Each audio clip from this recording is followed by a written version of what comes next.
Fuel up your fall routine with Factor's no prep, no mess meals. Ready in just 2 minutes. Get 50% off your first box plus 20% off your next month with promo code SECTION1050 at factormeals.com/section1050.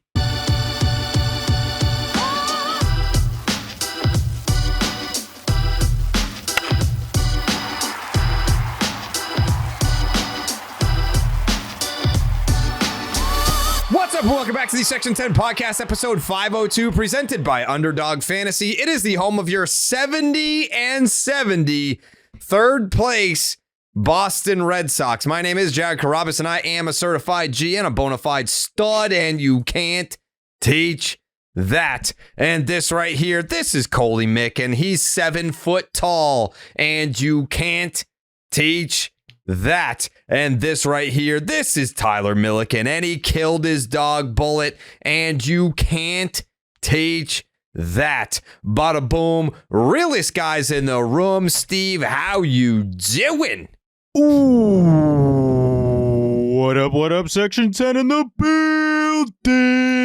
In the mother fucking building. Season's over. Suck one. So, yes. Presented by Blue Moon. Suck one. Produced by Jake Yazzie. Fucking whatever. So stupid. Real as hell. Yeah. Yeah, season's over, man. I want to say it was a hell of a run, but it really wasn't. It was a hell of a 44 games. Is pretty much what so I'll just read it to you right here. This is what I was digging up during the after the game ended, but before the podcast started. All right, so the Red Sox first 52 games, they were 26-26, 500. During that 52 game span, that's when I was pissing and moaning about the Red Sox being 500 and they're average and they're boring and the season's gonna suck and they're a 500 team and everyone, Jared's being negative and that was that period. Then, this was probably right around the time where they played the Phillies and the Yankees, and it was like, man, like this is the stretch that could really sink them. And then they started winning games. Their next 44 games, 27-17, best record in the American League.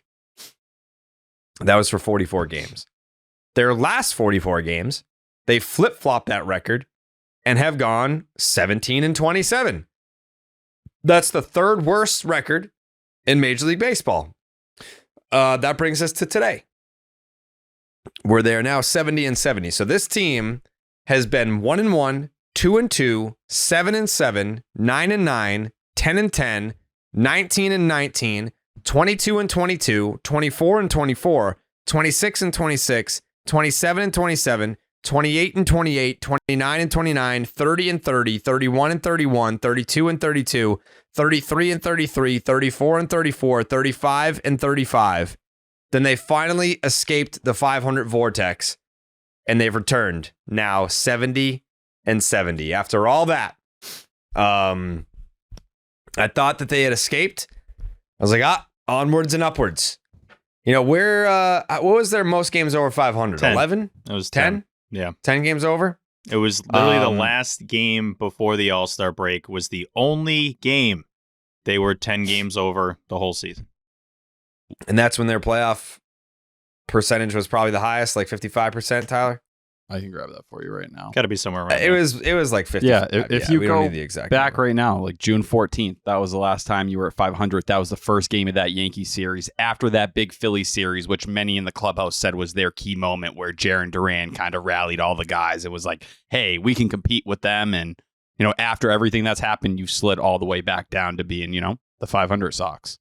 But even that seems like it would be a nice finish at this point. The finals were still going on the last time they were 500. It's been that long. And now, I mean, I hate to say it's like, oh, well, what was even the point? I don't want to be like, it's going to be 99% negative. The 1% of me that looks back at this year and is like, oh, okay, they still had some moments in there. I'm okay with those still happening. I know you're probably going to say, I would have rather it just been 500 the whole time. I'm okay with belief. I'm okay with some hope. So they topped out. Here's where I'm at. Hold on. Here's where I'm at on this. First of all, The MLB season's in full swing, and Underdog Fantasy wants to make it a lot more interesting. Underdog Fantasy is the easiest place to play fantasy sports. Playing their pick'em game is as simple as selecting higher or lower on player stats, strikeouts, total bases, home runs, and so much more. Make entries of all baseball, or you can mix and match across your other favorite sports. You can win up to 100 times your money, and it's a ton of fun. By the way, I'm starting to put my picks out. I haven't been doing that a lot this year, but I've returned to putting my picks out. Cash Money Dollars today. Cash Money Dollars today. Download the Underdog Fantasy app. Sign up with the promo code Jared. That's JARED to get up to $1,000 in bonus cash and a special pick on Underdog. That's Underdog Fantasy promo code Jared. I've been putting my picks out on Twitter. Smash that shit today. So sauce me a follow. And I don't know, like before I would kind of like have like special days where I would put my picks out. Now I'm kind of just like, you never know. You never know when I'm going to drop those picks. But when I do, we're going to be winning. We're going to be winning some money. Okay, so here's where I'm at, Steve, because you bring up a valid point. There are going to be some fans that are saying, I wish we were just 500 the whole time. For me, right? Like, yes, we're quote unquote media, but we're all Red Sox fans. We do this because we love the team. We're passionate about the team. We love the Red Sox. So when the season started out, it had been 2 straight years of last place and 500 and mediocrity and below 500, whatever. So then you start off the season where you are the first 2 months, you are a 500 team. And I know that it kind of went beyond that as well. Like I pointed out 26 and 26, but they were basically 500 through 35 and 35. So you're talking about the first 70 games you were 500. When they started to take off, you could ask me the question, do you actually believe that this team is going to do something special this year? I would have said no. I'm along for the ride. I would rather suspend belief and go along with it and be like, all right, yeah, like if they're gonna keep winning series, then I'm gonna, let's get behind them. Let's actually have some fun, which we did. I think for that, that 44 game span where they had the best record in the American League, we had a lot of fun. And then the All-Star break happened and the fun stopped pretty much. But for me, if you were to ask me when they started to like win those, like when they had that 44 game stretch, is this for real? Is this a team that could do some damage? Like, I thought that they could get there. Like, I'm not going to take that back. I thought that they could get there. But you look at the roster and you look at the facts and all the points that we sort of made from the very beginning, where you've got Bayo, you've got Cutter, you've got Houck. They're pitching great right now, but what's that going to look like in the second half? And it's almost like smoking cigarettes. It's like, yeah, like I can smoke cigarettes in my 20s. I'm not going to have to worry about that until I'm like in my 50s. That's basically what was happening in the first half. It's like, I'm having fun. I know that in the second half, when these guys get fatigued and run out of gas and hit a wall, that's going to suck. And we're not going to be prepared for that. But I'm having fun right now. So I'm just going to have fun for right now.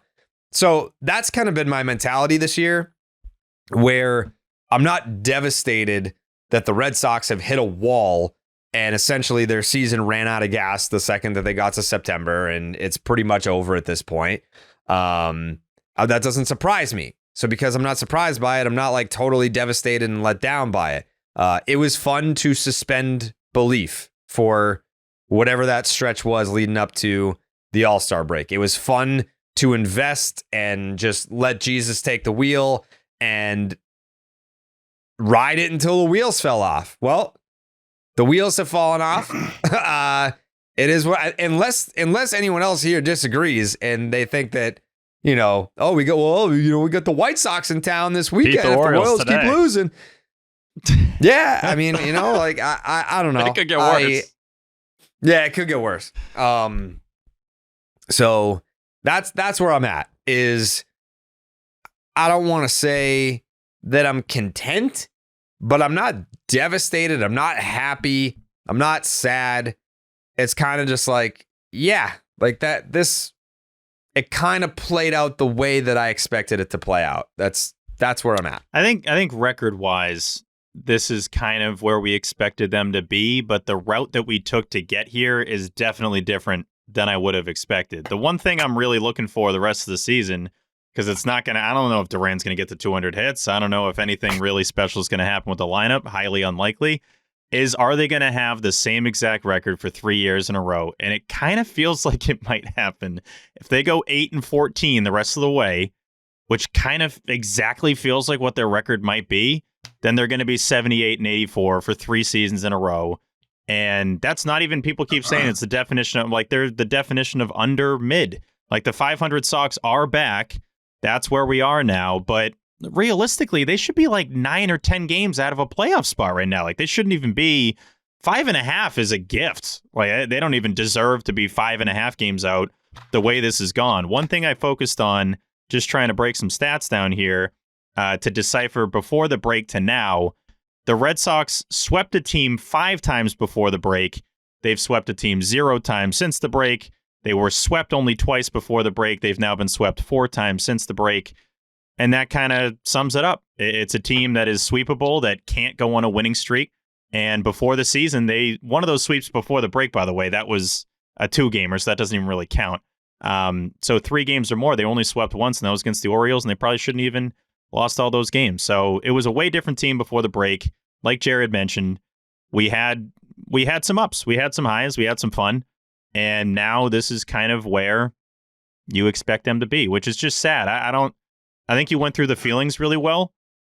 It's just kind of a similar defeated feeling. It's a similar, like, oh, right, a little bit of coldness in the air. You feel that at night, and it's, oh, that's when the Sox season's over, right? The Patriots are back, so the Red Sox are irrelevant again. That's where we're at. I think for me, like, one of the things that does stick out a little bit about where this team was going, and we did talk so much about the workload stuff with Houck and Crawford and all these things, really, you go back to August 23rd, and, like, the offense has been what's completely fallen through the floor here in the biggest way. And it resembles last year a lot, but you had Duran go down and Casas go down at that point. But, you know, you're 28th in OPS since August 23rd, 29th in OBP, bottom 3 in batting average, and 28th in weighted runs created plus, 28th in runs scored. So to see the offense, which is a top 5 offense in terms of OPS in all of baseball, kind of be what sunk you at the very end as the pitching staff, at least from a starting rotation front, kind of turned the corner here. That's painful to me because I was like, if there was one thing I thought I could kind of cling on to down the stretch, it was that they were going to hit. But, you know, Devers is hurt. Casas is hurt. O'Neill clearly hasn't been healthy for some time. But the one thing I do kind of cling to out of the ups that I'm thankful for is the Alex Cora situation. Because if you didn't have that up, that stretch, that month and a half when he signed, you know, July 23rd, right now, he would have not signed that extension more likely than not. So the fact that you went through that period where maybe even he fell into what we all did to some degree in believing, it led to him staying here and sticking it out. Now, some people may say that's a curse and say, if he had stuck around, maybe he would have got fired here or whatever it may have been. I'm thankful Alex Cora is still going to be here, but I didn't think the offense going out was going to be the thing that ultimately sunk them. With the Cora thing, there's never enough people that factor in, like, all right, what's your alternative? If you're like, oh, Cora's the problem, get rid of, all right, who's coming in? Like, who's going to be the next guy? And if you want to draw comparisons to other teams, fine, but look at the front office. Don't, I or hate ownership. Corey, Imagine if you invested in this team properly before the season. It's, oh, they suck at pitching. Like, who the hell saw that coming? Everybody. This was going to happen regardless. This was a guarantee to happen this year. And because of Bailey, because of whatever, some hot starts, it delayed the inevitable that the pitching was going to be terrible. I think I was looking it up last night. I think they've given up, it's either the most or the second most runs in baseball since they won the World Series in 2018. The Angels are right there. So anytime earned runs, you're around the Angels, it's that's really bad. You're saying the just most runs allowed. runs? Runs allowed by the staff. I believe it's first or second most in baseball since 2018. Since 2018 or 2019? I think you have to type in since 2019. Yes, since they won the World Series. So Since I think 2018 you say, ended. Yeah, so I think technically you have to say since 2019.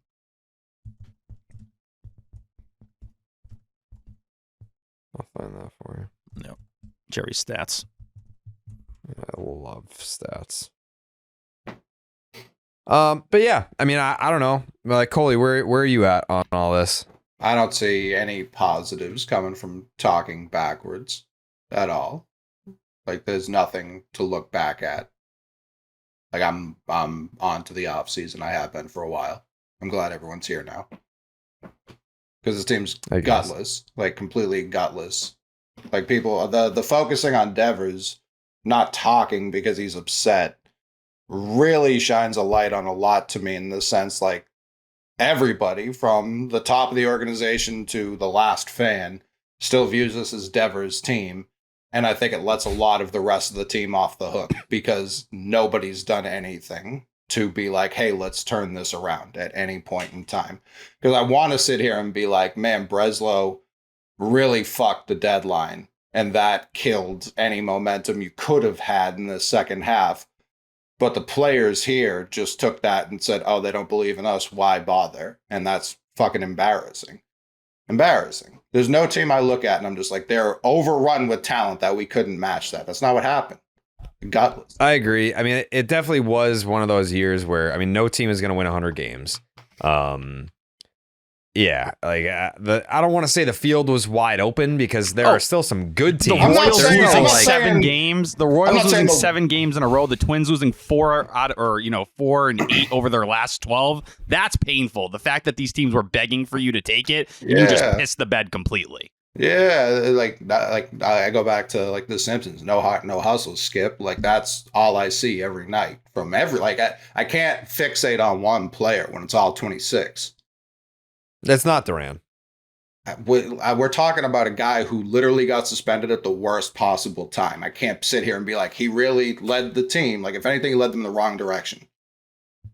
Well, you said no heart, no hustle. Like, I think, like, Duran. Listen, when you're not catching like routine fly balls, like, yeah, that hurts. Like, you know what I mean? Like, that's a tough scene. Like, worst case, 97% of the roster, you're correct. So even if it's not Duran, it's still a lot of guys. I feel like again, that's letting someone off the hook who had like a monumental fuck up at the worst possible time. Yeah. Yeah. Like, if Bayo does that, we're still talking about it every day. But no, he slammed his glove in April, and that was worse. Like, they're obviously in different categories. But I know, you know, and that was August 12th. You know what I mean? Like, the last month. And I'm not saying it's his fault for this dog shit that it's become. That's why I blame the whole team.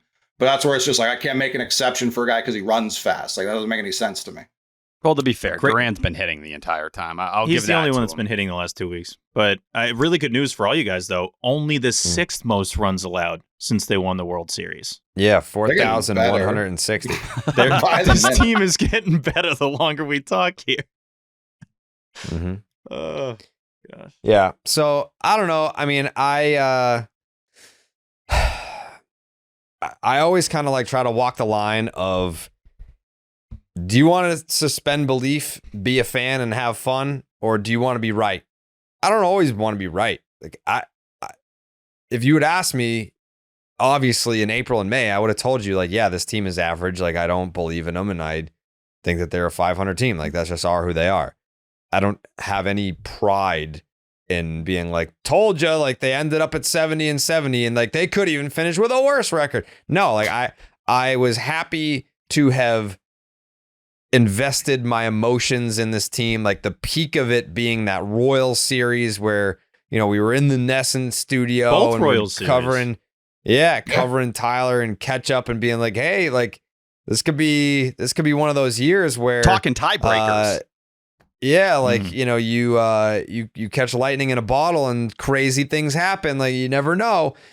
That's where I had gotten. But for whatever reason, I know Lou made the point, and I get. I mean, it makes a lot of sense. I'm not saying I happen to agree, because it's not that I disagree either. I don't fucking know. Like, there's nothing to singularly pin it on. But Lou was like, this was a team that was young and dumb, and they were playing every night. They were playing their asses off, and they were winning games because no one believed in them. There were no expectations that they were going to make the playoffs. And then the second that people started talking about playoff percentages and let's buy at the deadline, and, you know, this team could really be something, and who knows, that's when they started to shit the bed. Like, that's It happens fast. I remember seeing a clip. It was during the All-Star break. We were in Texas. I was trying to catch up on, different outlets, what they're saying about the Red Sox, get a real feel heading into the second half of how people felt about this team. And Tomasi, of all people, they put a clip out of him being like, this team can go to the World Series. And I honestly couldn't. I watched it back. I'm like, is this AI? Is this like a real thing? Like John Tomasi was saying, you add a couple pieces. You don't even need to add that much. And this could be a World Series team. And I'm like, what? I took a second and I'm like, do I even think they have any chance of that? I'm like, no. I don't even think. But I'm not even saying, I'm just more saying that that wasn't, NBC Sports Boston had posted that. And the comments weren't like roasting them. Like it wasn't like the craziest thing you could post at the deadline when they just beat the Royals and they're 10 games over 500 and times are fun. And then Duran wins All-Star Game MVP. It's like, maybe this is when we're going to go on a fun run and things are going to happen. But the Netflix thing, it's like, usually when like there's like a documentary team following something around, like something crazy happens or unforeseen or whatever. Just didn't happen. The funniest thing that happened in the last 72 hours was the tweet where we found out that the Netflix crew just stopped following them around like a month ago. Is that even true, though? I don't know if that's because that guy with the big ass camera is still been in the dugout. So there was a tweet. One of the beat reporters, I can't remember who, responded and was like, no, that's a Nesson camera. That's not a Netflix camera. Someone had said something similar where they're like, a couple weeks ago, I saw, right next to Cora, this camera down there. And they're like, nope, that was Nesson. That was not Netflix. The one with the loopy-doos that goes over his head is definitely not Nesson. Yeah, I'm not saying I'm 100% sure. That was just what one of the beat reporters responded. But the tweet is hilarious. I saw you guys that talked about it on Baseball is Dead, but yeah, it's just, it does read funny. Interesting to note, the next Netflix crew hasn't been around the Red Sox at all recently. Like, all right, guys, we're going to get out of here. This is obviously going terribly. Peace. Yeah. Appreciate it. This whole doc this year is a nothing burger. We're out. Go hang in Worcester, baby. If they're just in Cincinnati just following Dom Smith. It's the Dom Smith documentary now. Did he just get DFA'd by them? Yeah, he did. Netflix needs to figure out new stuff. So now they don't have, they're going to go wherever he goes. Yeah. That's going to be interesting if they're just like not even following them anymore. Like, how are they going to put a bow on this story? And be like, and that was it. They just the Red Sox would go on and get back to they just make shit up. The fuck up. It just fades after that last game before the All-Star break. Nothing ever happened after no that. coverage of the second half of the season. And as you would imagine, they finished 78 and 84 for the third year in a row. That'll do it for Red Sox, a Netflix documentary. Was there like a sick walk-off or something? They're like, this is the World Series. Like, they just lie. They outright lie. I mean, it's Netflix. They can do that. Sure. I'm like shockingly not like I almost it feels good to let it go. It feels good to just. We've been waiting for the Royals and Twins to like put the nail and just murder us for like over a week now, which they still haven't done. But the season is over. There's been suicide by themselves, like just shitting right out your ass. Yeah, I feel that is kind of what I do feel relief. I feel relief to finally get to a point where I can say that the season's over and there's going to be no pushback. No one's going to be like, what? You're jumping off? Like, I think as a collective unit, this fan base has decided together, getting swept by the Mets, being 5.5 back. That's it. Like, this was the stretch. Like, for anyone who was holding on hope and hoping for something great to happen, it was the 5 against the Blue Jays, the 3 against Detroit, then the Mets, and then the White Sox on the other half. You'd even make it to Chicago. You'd even make it that far. No. You just had to be confident. We're on the precipice of, like, we have to win 2 to not lose the season series to maybe the worst team of all time. That is a good point. I think it's definitely going to be the worst team of all time. That's what, but like, I don't, like, we could be not if we have anything to say below about 500 against them. No, I know. I'm just saying, like, I think that part's guaranteed. I think they are going to be the worst team of all time. Sure. And you're in the running for that. We've like is Crochet going this weekend? That's one. Yes, he is. That's one loss. Bang. So we gotta go. I'm not so sure. He hasn't been good though. Like since they since they started like limiting his innings, his ERA is like 6. I can't imagine a team better to get right against than the lefty killing Red Sox. Hasn't thrown more than 4 innings in a single start since June 30th, I believe. We'll see. Yeah. I thought Cora post game today, though, Dude. He was as angry as I think I've seen him all season. But for him to be like, stop bringing up the Royals and Twins, like, I don't even want to hear you compare us to them because we're not on the same level as them.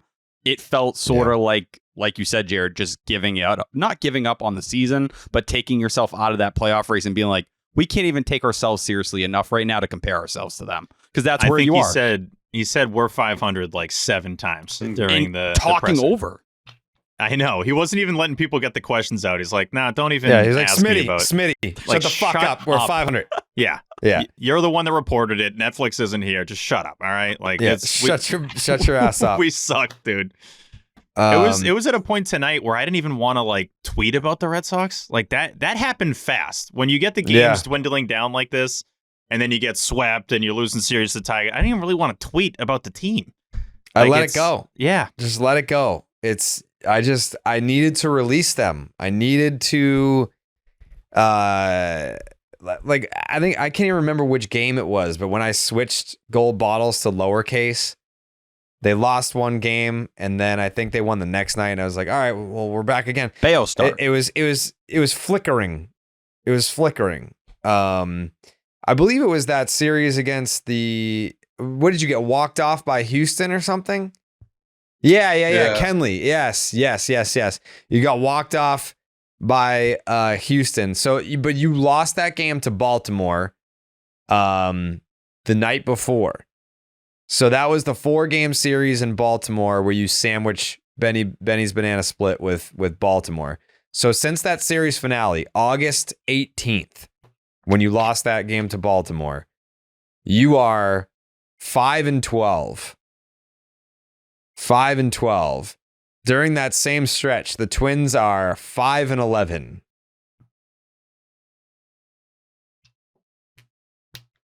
It feels worse than 5. I'm looking at it. Yeah, it is 5-12. It honestly feels worse than 5-12, and that record sucks.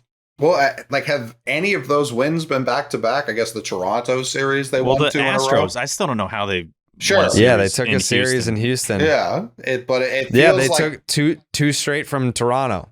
Yeah, that was the only one I can remember. And that's like a crowning achievement. They took 2 straight from the last place Blue Jays. Well, we were all on, suicide watch after getting swept in the doubleheader because that was another moment where I think the first group of people were really like, all right, I'm completely done with this team. Yeah. I think, that when you got swept by the D-backs, that kind of was a reality check. That was a humbling series where I understand like our goals have changed. Not even that they've changed. I think the goal all along was just kind of get there. Like it was like, if they can make the playoffs, then that's an achievement this year. But getting your dicks kicked in by the D-backs, that was kind of the moment where I was like, all right, yeah, like we're not even close. We are not on the same playing field as the top of the top in Major League Baseball. 2 teams going in completely different directions from when the Red Sox were playing the best baseball in baseball. The Diamondbacks were mediocre. And then from that point, the Diamondbacks had the best record in baseball when they came to Fenway, and we were in the middle of this fucking shit. Same thing with the Mets. I mean, the Mets, our season with the Mets is flip-flop, the D-backs. We're just, and you talk about expectations, like baseball is so goddamn long. This isn't football. Like the Patriots' expectations right now will be the same week 18. Like that's just how they'll be. Baseball, it's like, the Red Sox come in with middling expectations. This is like, all right, this is a mediocre team. Wish we had done more in the offseason. Then they go on that stretch. The expectations have to shift. We went into 13, and I'm not even saying this team should have been a World Series contender. Not at all. But you go into 13 with those same expectations. Obviously, things change, and they hold first place pretty much wire to wire. Was it not wire to wire? 13, yes. Yeah, that's what I mean. Like those people didn't believe or buy in until various points of the season. They have to Massive. change, and they clearly changed in the locker room. They were talking about buying a lot leading into the deadline, and I'm not here to argue with Tyler about whether or not they bought marginally, bought it all, and nothing like that. Obviously, they responded like a team that did not buy, and that's where I put it on the front office. I do think you look at like Alex Cora too the last couple of years where he had the constant comment of like other teams got better and we kind of stayed the same during the Heim-Bloom trade deadlines. Well, this year, no matter how you feel about the deadline, James Paxton's not doing anything for this team. Sims isn't. Garcia, you can argue the last two, especially Garcia, we're sinking them. Your team is what it was going into the trade deadline. Like, congrats, Danny Jansen's sitting here and he's given you basically nothing since the first week he got here. So like, yeah, your team did remain the same, no matter how you felt about whether Breslow did enough or not in terms of actual production. There was no difference. You didn't get anything out of that. Like, you have to try really hard to have basically 2 5-game losing streaks in 13 days. Right. That's what's happened. I know the last one typically does or technically doesn't count No, because it it was a counts, resumed yeah. game. It counts. But Yeah, like, it counts. you did that in 13 days. The team doesn't sit there like that counts for May. Like that's not how that's not how it feels for them. Breslow can have this deadline look fine in retrospect, the way Heim's deadlines in the past look fine in retrospect. When he got Willie Abreu, when you didn't know who Willie Abreu is, if Quinn Priester, who shoved today, ends up being a rotational piece for you, you go, that was a great. Like we're not going to care about this season if next year they're like holding a playoff spot wire to wire. We really won't. And if Quinn Priester's a part of that. Right now, it's like, dude, you got no major league players to help the major league team that desperately needed, especially bullpen arms. Like you got 2 pieces of shit. No offense to those guys. I'm sure they're nice guys. The worst part, yeah, great humans. We got some really good humans on the team, but yeah, they've really been shit in the bed this second half. The tough part with the deadline is that I do think if you ran this back 10 times, this is the worst version of the guys you got. I hope so. It would be much worse. I would hope. And that's part of it. I mean, that is part of making moves and like, hey, this they could have, I don't want to say saved the bullpen, but they could have genuinely done their purpose that Breslow had expected them to do. But I think there's stages to it. A lot of times there's, things that we say that are a little cliche and get said every year, and it's way too typical. But one that gets said every year that I think is consistently right is that the second half of the season is extremely short. And whatever you think you have after the All-Star game, it's not what it actually feels like. Even though it's mid-July and, Midsummer Classic, the season is a rapid sprint right after that. And that's why you start getting those signs of, this might not be a team that's going to the playoffs pretty soon after the All-Star break. I mean, that 5 out of 6 that you lose right after the break was a killer. And, you go from being 2 up in the wild card to immediately 2 down, and they just didn't recover since then. I mean, as recently as a couple days ago, it's 3.5 out, and you were 2 out 6 days after the break. So you basically stayed in that spot for like a month and a half. It's really hard to make up ground when you have multiple teams in front of you and when you're a team that can't go on winning streaks. And that's what happened here. There's also always seemingly that one game you look at that like, oh God, like technically that didn't end the season, but in the moment you knew you were going to remember it. And it was that Winkowski 3-run bomb to the Rangers when that was over. Yeah. It was August 14th. Game's over. And you don't complete the double play. And then you give up a 3-run bomb and lose the game in extras. And all of a sudden, it's like, okay, I think that made it back to like 3 games, whatever it was. You just had a feeling this could be the beginning of the end, and that's what ended up happening. I mean, that game was just a microcosm of how they seem to lose every game. It's either the bullpen or the defense, and that game was both of them. But Jared, like the biggest question I have for you is: you ever lift too hard? I probably do. When you do that, do you forget sometimes to apply your daily deodorant and at some point in the day you just get hit by a fucking truckload of body odor? Oh my God, like you wouldn't believe. I get called out on it and I'm like, I'm actually a little embarrassed. I wish I was better prepared for the situation. Mm-hmm. Mm-hmm. Tyler, does that 9-in-1 shampoo motor oil wallet that you use, does that leave you needing a second shower just a few hours after the first? All the time. Yeah. Mm-hmm. Well, the founders of Lumi, they came back with a new product called Mando. Mando's whole body deodorant is helping men conquer their odor in a new way.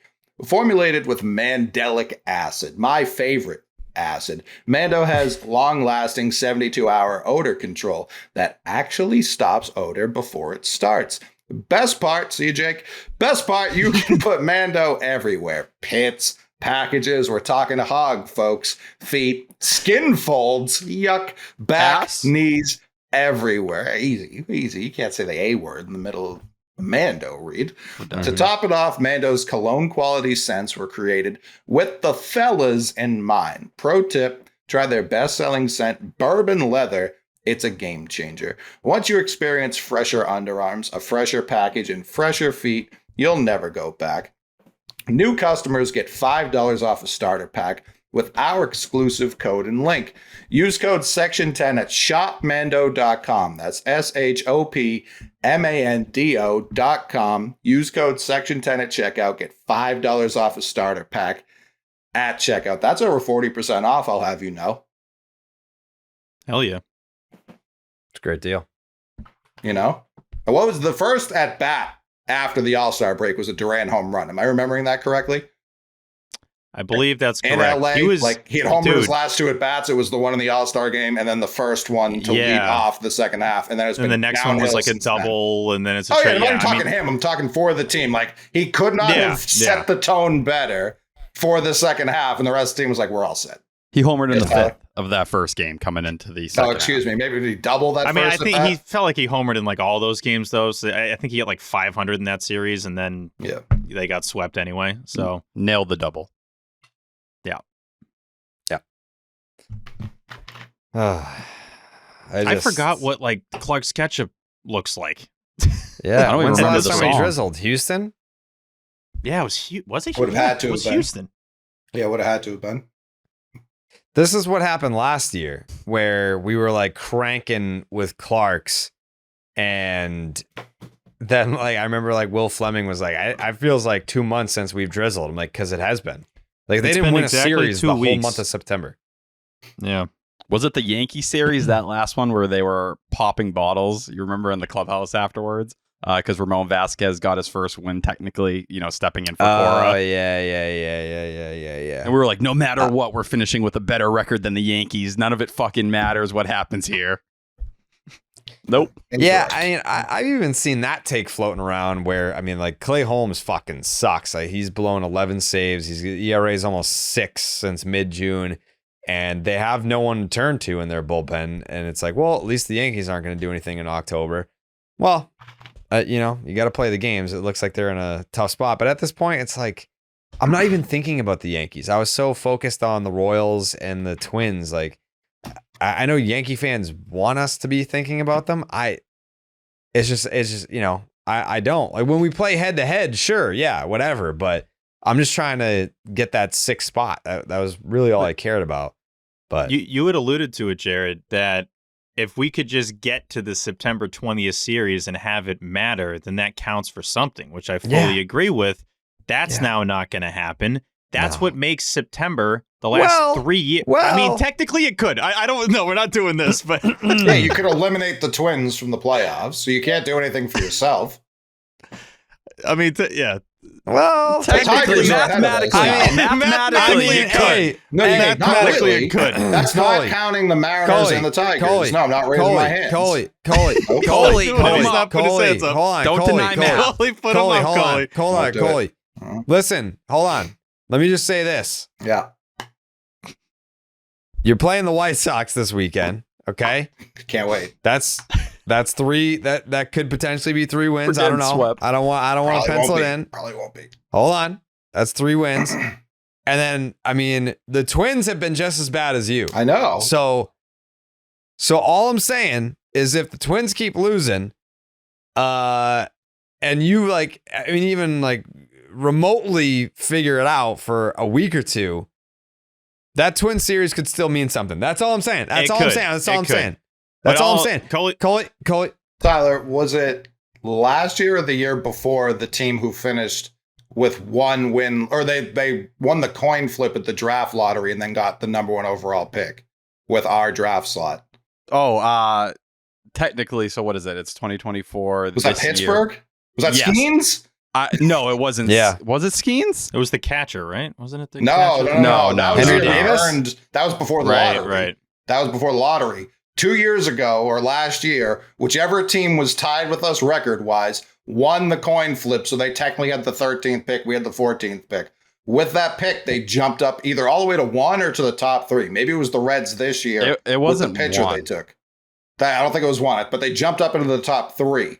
That's what I Imagine if picture. we had Skeens right now. I mean, that would help. So, well, we'd have him in Double-A. We wouldn't even have him on the Major League team. That's What I picture the Twin Series, we're going to sweep them, and then that's going to give them the same record as us. The Mariners or someone who gives a fuck is going to make the playoffs. And then the Twins are going to get the number 1 overall pick. That's how that goes. But the point I wanted to finish was just September not mattering blows. All these games that we still have to watch, and we watch anyway because we're fucking idiots, they suck. You feel like you're held hostage the entire time. It's like, what am I doing watching this game? Like, I can do literally anything else, and we still have, I think, 22 of these left this season, and that's been the same exact feeling the last 2 years. Now it's been 3 years in a row, and you start going down the line. It's like, I've mentioned it before, and it needs to be mentioned again, and this is the time it comes up every single year, that if Rafael Devers doesn't hit that home run in D.C., you could be looking at 6 straight years of missing the playoffs right now. If they don't win that game and sweep that series against the Nationals at the end of 2021, they would have had to go to Toronto for a play-in game just to be the road team in the wild card game in New York. Highly unlikely they win in Toronto and in the Bronx.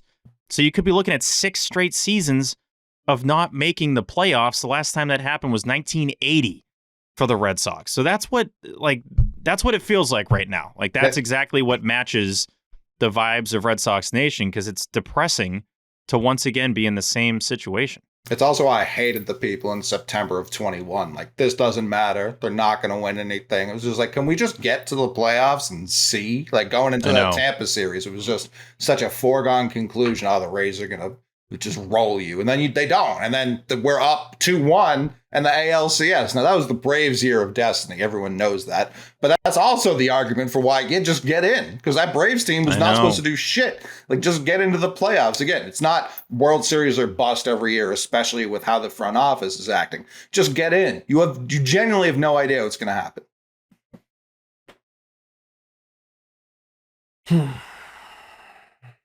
They could still get in. No. We're not doing it. I mean, tonight, when it was highly probable that it was going to be tied in the 8th, I was like, who gives a fuck? That would have pissed me off so much. So much. That would have been a very funny tie in the 8th. I think we wouldn't have wanted to do it, but I'm going to say 5% chance, Coley. I'm going to say they have a 5% chance, Coley, of making the playoffs. 5%, Coley. What do you got, Coley? I got 0. Jerry? 48.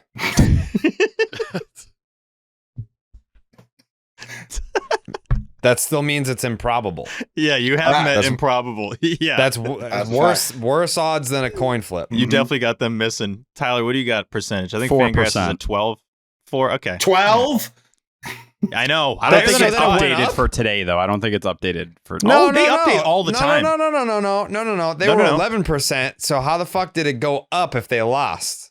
I think it updates in real time. Probably the Twins lost. Yeah. Let's see where Chris it's at Cotillo is still fucking whining about Cotillo Devers sucks. on 7.4. my It's down to timeline. 7.4. I think it updated now after the loss. That makes sense. Feels about right. It's still Cotillo too high, sucks. but It's crazy. Like, these players don't fucking. Can we talk about that for a second? Hold on. You know what? Let me. We need to talk about Promo this. code I Jared. gotta talk about.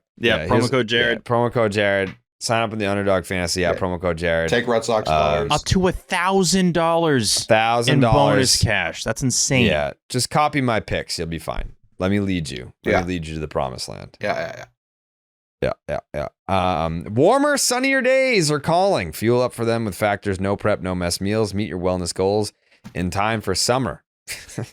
Thanks to the menu of chef-crafted meals with options like Calorie Smart, Protein Plus, and Keto. Factor's fresh, never frozen meals are dietitian approved and ready to eat in just 2 minutes. So no matter how busy you are, maybe you're so busy you can't even update the read.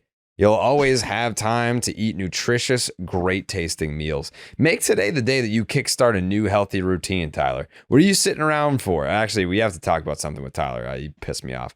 Again? With 35 different meals and more than 60 add-ons to choose from every week, you'll always have new flavors to explore. Crush your wellness goals this month with dietitian-approved meals and ingredients that you can trust. Make your day delicious. From breakfast to dessert, stay fueled with easy, nutritious options.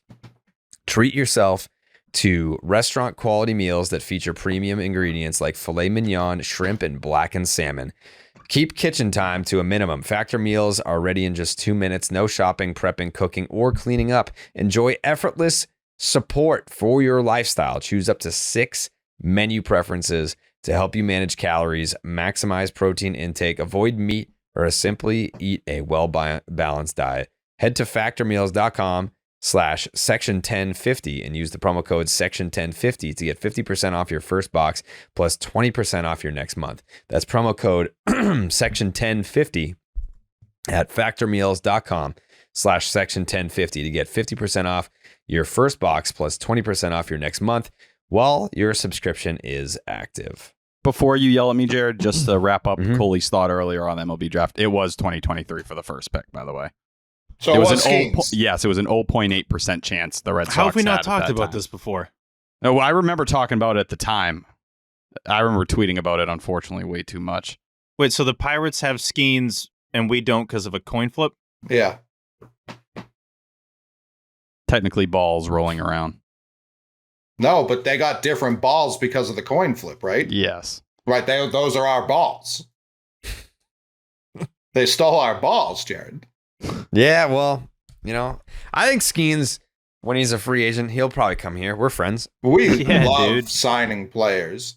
Especially free agent aces. That's what the Red Sox Yeah, do. top of the market guys is who we sign, Yeah, but he'll take less money because we'll be friends. Yeah. We are friends. And he because of the balls. Yeah. He'll be like, oh, you guys got screwed? All right, let me make this wrong or right. Yeah. Take the old Ryan Dempster 3 for 39. But yeah, it's imperative to absolutely just get your teeth kicked in by the Twins. It's so important to not win. Mm-hmm. Now's not the time. Obviously, it's the baseball draft. No one gives a fuck. But that one does hurt, and it we don't even remember it. There's no point to even tanking anymore. No. God doesn't love us. No chance. Well, He never Jesus loved left me. a while ago, clearly. Why are you going to be mad at Tyler? Let's go shift back to that. Yeah, Jared. Oh, yeah. So I've obviously been working very hard in the gym on my legs, and there has been noticeable progress. And Tyler looked at my legs and he was like, I don't notice anything at all. Actually, they're not bigger at all. There's no progress whatsoever. Imagine, so Tyler's trying, I'm trying to gain weight. It's very hard when you're skinny. It's hard to gain weight. Tyler was trying to lose weight. Imagine if he said, oh, I've been losing weight. And I was like, you still look fat. That's the equivalent. It was very mean of you. You should apologize. Coley, go. And Jared has gone out of his way throughout the season to compliment Tyler on his progress too. So Tyler, to turn it I've been around. very supportive of his weight loss journey. And for someone like me, it's very, I've always said this. When fat people lose weight, they get standing ovations. When skinny people put on weight, desired weight, it's, first of all, way harder. And we don't get any credit for that at all. It's usually just steroid accusations. It's not glorified. No one's proud of us. But the people like Bob Fox, you know how many people are just born like sticks like me? And it's so hard to put on weight if you want to put on weight, and all we get is steroid accusations. Then you have people like Tyler, these fucking gross. Whoa. Choose your words carefully here. Trying to lose weight. And I'm like, hey, I'm saying Wait, what's it's Tyler like- What's Tyler? he just looks like fucking Grimace in human form, and he loses weight. And I'm like, hey man, the progress is great. You look good.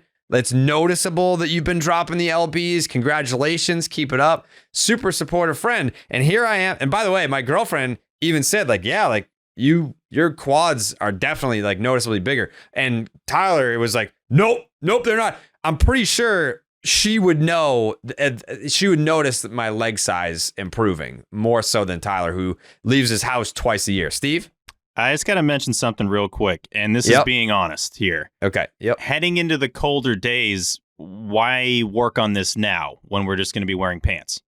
So the answer to that, Steve, is it's almost like my upper body is on expert, whereas like my legs are on beginner. So like to put on the size that I want or need to be proportional, it's going to take like over a year to like get there. Okay. So it's going to you're already have to planning be for next summer, kind of like that ad read. This is like summer 2026 that I'm planning for. But that's how you get there. You chip away and you chip away and you stay consistent. You know, I've got 3 leg days going now. But it's going to take time. It's going to take time. And it's this on top of this, on top of this, on top of this. It's just a little bit of progress. And Tyler just shit all over it. Yes, Tyler. I didn't mean to shit all over it. I'm going to be honest. It's hard for me. I have this blindness when you have pants on. I can't really understand where your legs are at because I don't see you super frequently before this year. How often did I ever see you? Once, maybe? Twice? Yeah, like all time. So I didn't have a great feel for where your legs were at. So really, in this era, I've only seen these new legs that are like juicy and bigger in your eyes than maybe what I assumed in the past. Right. So I don't really... They're noticeably bigger. But to me, they're noticeably bigger, but like to the average person, they may still be undersized. But that's okay. Because there are things in life, Tyler, where people... they will make fun of you for these things, and it should never hurt your feelings if it's something that you can work on. Like, for example, I have small hands. Me too. People make fun of my hands. They're like, oh my God, you have small hands. I'm like, there's nothing I can really do about that. You know, that upsets me because I can't, like, what am I going to do about that? I can't do like finger pull. I don't know. You can't make your hands bigger. It just, that is what it is. There's things you can do. People make fun of my legs. And it's like, well, God damn it. I can get in the gym and I can do something about this, you know? I can do something about this. And I am. So when you said that they're not getting bigger, I was like, well, you're wrong because they are. And that's why it doesn't hurt my feelings. Take the pants off. Let me see them. Whip it out. I would. He said 26 is when they're ready. Yeah. They're cooking right now. I don't need to see oven. the finished product. I want to open the oven a little bit and see what's cooking in there. Yeah, That's you can it. give it a little whiff. Yeah. Just let me. I would let you. Yeah. I asked you yesterday. I know we were in a workplace. It probably wouldn't have gone over very well, but like, I would have done it for you. There's a woman present. Shout out Katie Nolan. She said I had really soft hands. I've heard that before. I have too, yeah. Not an honest day's of work in these hands. Not one day of manual labor. Softest and hands these of all Milligan time. mitts. I Not lotion one. well. She Red was Sox mentioning lose 8-3. the joggers every two. Well, you had joggers. They're joggers. Well, They're she's not not sweatpants. Yeah. They literally on the tag say joggers. I also don't know, and I wanted to bring this up, but there was really no time between the 12 times it got brought up. Like, who decided jeans were acceptable and joggers are not?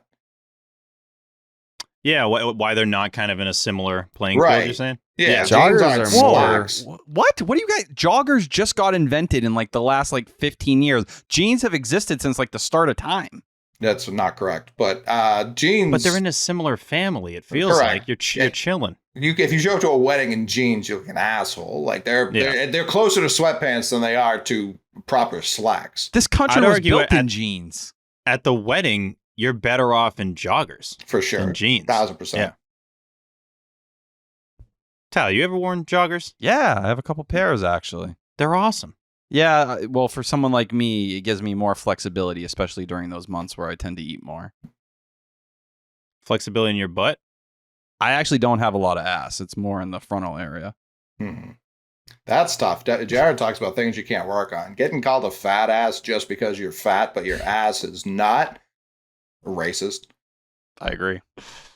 Slim ass Tyler Milliken. I always wanted some cheeks or something just to like help hold up the jeans a little bit, but like What? Well, like I had like a phase where I was like trying to sag like when I was in middle school, and like it was really hard to sag without like any ass. You know what I mean? So it was a hard time. This is an unfortunate tangent that I'm sorry we let us down. You this guys didn't. path. Well, I don't know. Maybe it's not really your era. You What are you think you talking guys invented not pulling your pants all the way up? Was it more popular during my time? I would say, or no? Yeah. No, that was Not like at the all. thing in middle school. Yeah, It everyone was did that. huge 90s, early 2000s. Yeah. Okay, interesting. I thought it was more like Pants below the ass. like jerking, cat daddy swag. Like No, you guys era. just copied us. Like you literally just copied our Yeah, generation. You're doing like, it with slim fitting clothes made way less sense than what we were doing. Yeah, we were wearing like Jenko jeans. Yeah. 4XL FUBU. jersey. Like Echo. it's come Yeah. back. Yeah. You guys are hip like that era now. Yeah, we never went out of style. Honestly. Yeah. Bring It's back actually skinny funny jeans. now. Like that, like bell bottoms are back. They're trying to be. They're putting those wide legs, those wizard sleeves on fucking yoga pants these days. It's like, well, what are we doing here? We've lost the plot. Wizard sleeves. Yeah. I'll put it this way. I'm gonna die in these fucking yoga pants. Mhm. Excuse me, joggers. I got you onto those, right? Yeah. Mm-hmm. Yeah. They're It good. was like Brock tried and I wasn't ready for it. And then Steve got me onto them. And it's the only thing I wear now. I'll never wear anything else. I wear them literally to everything. Like, I don't think Yeah. there's an event like my girlfriend's sister's wedding's coming up. I won't do it to that. But outside of that, just went Why to not? dinner in the North End. It was joggers. It was Yeah. black joggers. Yeah, why not? No one said anything. Telling you. They Tyler. look stylish. They Is there do. a brand Yeah. you go for, Steve? There is no free ads. It's No free It's- ads. bleep bleep, and that's what we do. Yeah. Send it over. It's bleep bleep orange. Mm-hmm. It's a company that their bottom line would not be affected whether or not we said it or not. Yeah, this is really going to change their whole thing. Bleep bleep melon. Yeah. Oh, I'm not going to say it. Oh, thanks. Thanks, dude. Thanks, dude. You're really saving it. Oh, yeah, Good job, brother. Tyler. Yeah. Good, Beth. How do you feel, Tyler? I feel like Tyler's probably more affected by this than we are just because we've been through it more. And Tyler We're not- tweets the most, so he Yeah, and we're probably not as feels obligated dumb. to keep doing that. Yeah. We're not as dumb, so like we obviously like had it in the back of our minds the entire time that this wasn't happening. Tyler, are you okay? Yeah, I think I'm okay. I think I've been grouped into the more negative side of things for most of this year since, many points I was trying to trade the entire team. I would never say I was super hopeful on the playoff front. Like, I think I always left the door open that there was a chance, but if I was betting, it definitely wasn't that route. It just hurts me that, those teams in the Royals and Twins left the door open for you and you weren't able to do anything, especially when you look at the American League the last couple of years and you can say what you will about this team. Maybe you say, well, they weren't even as good as the last couple of years teams, because if you look at the teams, they were playing in the American League the last few years. It was a harder kind of journey for them overall. That bothers me a bit. But at the same time, the Baseball America rankings this week have kind of eased a lot of pain overall for me. I can't lie.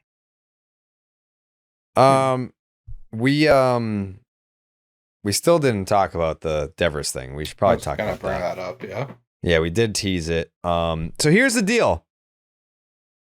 Rafael Devers, after the middle game of the Mets series, sat in his locker after the loss, and he was on a rough stretch. What is it, 1 for 26 or whatever the fuck it is? Doesn't really matter. It's bad. something like that. And he was sitting in his locker, and the fucking beat writers were waiting for him to talk. And so to my knowledge, he never agreed to talk to them. Is that how it is? Correct. The whole thing was that the PR guy came over and was like, hey, they're waiting for you. He acknowledged it. And there was no yes or no. It was just like, oh, okay, I know they're waiting for me. It sounds sick.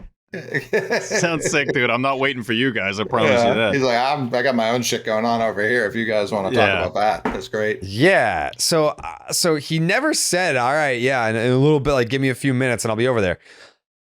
The narrative that, oh, Rafi's not a leader and he needs to answer for that. It's like, okay, he never was a leader. I feel like I've already, it's annoying because I've had to give this take already. Like we talked about on Baseball is Dead. because Dallas was needling, and I talked about it with Maz on the baseball hour. But there are probably a lot of Section 10 listeners that don't listen to either of those shows. So I'll just give you the full scope of how I feel about it. Did Manny Ramirez get yelled at for not talking to the media? Like, just because, like, Xander Bogaerts was always the guy that talked to the media. If he went 4 for 4, but the Red Sox lost, Xander's sitting at his locker talking about the loss and answering for the sins of the team. That was his role as the leader, the unofficial captain of the Boston Red Sox. Rafael Devers, like, no one, just because like Xander's not here doesn't mean that gets passed down. Oh, he's the highest paid player on the team, so now he has to answer for everything. He's now the leader. When the fuck did that rule happen? Manny Ramirez never answered questions.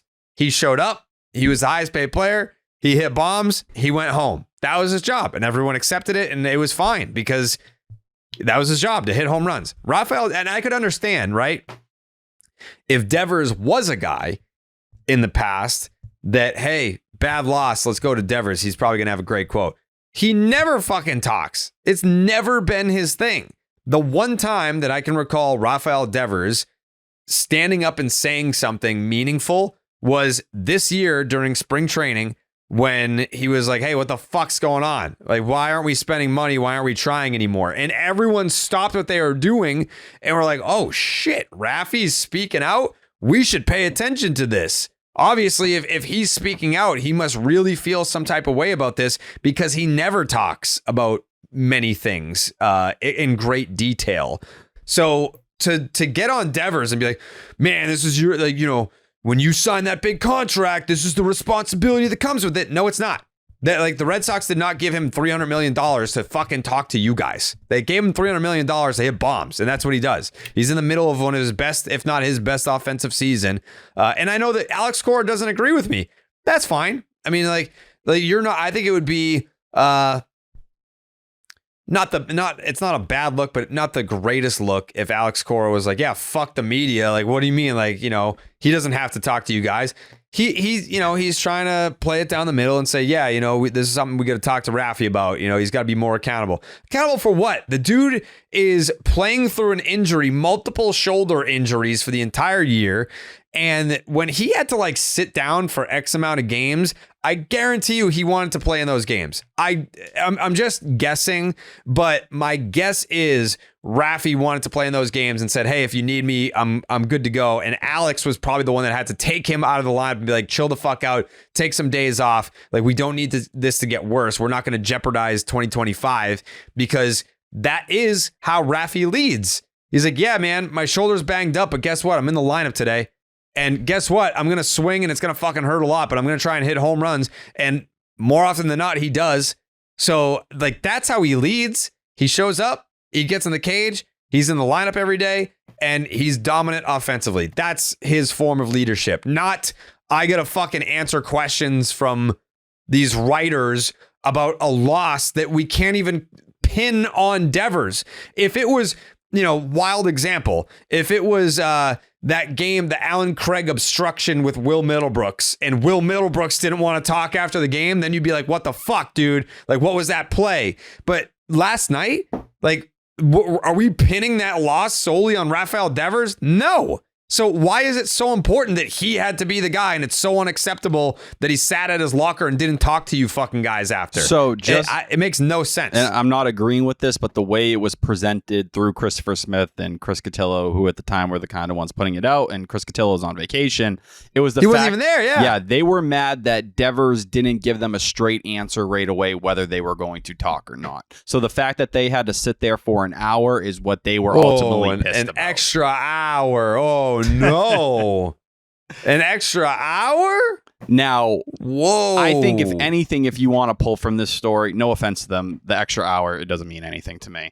It's the fact, not to crap on him. Yeah, the fact that Cotillo put it out afterwards and has continued to kind of ignite this fire over the last 24 hours, that there's people inside the Red Sox organization, more than one, high officials that are upset with Rafael Devers and have been throughout the year, because he does not address these kind of tough losses where they've needed someone to kind of speak up, and he's left it to guys with less, time in the big leagues. So then fucking sign or trade for that guy. Well, you can Devers argue, is not wasn't that Trevor guy. Story He's never supposed to be been that guy this year? Like, He's think back not to spring here, training. He's not here. Well, I know, but think back to spring training even though, right? When Devers was saying all those things about what they needed, Trevor Story was pushing the opposite message, was he not? He was saying, hey, we're going to be better than people think. You got to believe in us. Get on the train right now. You're going to kind of see what happened. So I do think that kind of Xander Bogaerts-esque leader, if you want to paint Devers like Mookie is the best player on the team, but the guy who's not really the leader of the team in that capacity, I think that's another there. example. Mookie never said shit. Never. He was never that guy.